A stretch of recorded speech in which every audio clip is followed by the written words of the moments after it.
A Yakima man charged in the death of an off-duty Vancouver police officer has been found guilty of murder. In court today, a timeline from 2022 was replayed that laid out the events that started with a stolen car, led to an armed robbery, and ended with an off-duty officer being attacked at his own home before being mistakenly shot by responding deputies. Fox 12's So-Young Kim is in the studio tonight with the details. So-Young?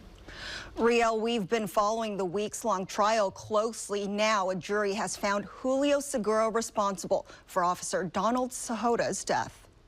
We, the jury, find the above-named defendant guilty of the crime of murder in the first degree. Guilty. That's the verdict a Clark County jury delivered Friday, finding 23-year-old Julio Segura responsible for the 2022 death of Vancouver Officer Donald Cejoda. More than 2 years after Cejoda's life was taken, the Vancouver police community is reacting to the verdict. Vancouver Police Chief Jeff Morey released this statement just hours after the verdict was revealed, which reads, quote, "On behalf of the Vancouver Police Department, I want to say that today the justice process was exercised, as the jury found the defendant guilty of the January 29, 2022 death of Vancouver police officer Donald Cejoda. It has been a long, emotional wait for the family and friends of Donald Cejoda.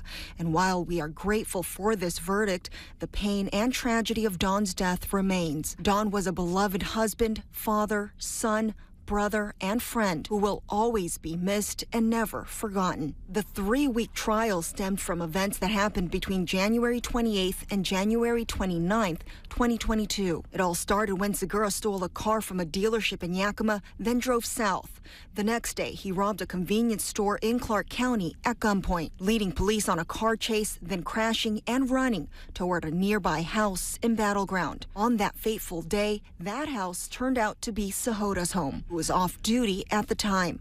There was a confrontation, then Segura stabbed him before running into Cejoda's house. Arriving deputies mistakenly shot Cejoda in his driveway. Friday, a jury found Segura guilty of first-degree and second-degree murder. The Vancouver Police Department says this will allow family, friends, and the community to take a step towards healing and closure. The sentencing hearing has been set for June 27th. Live in studio, So-Young Kim, Fox 12 Oregon.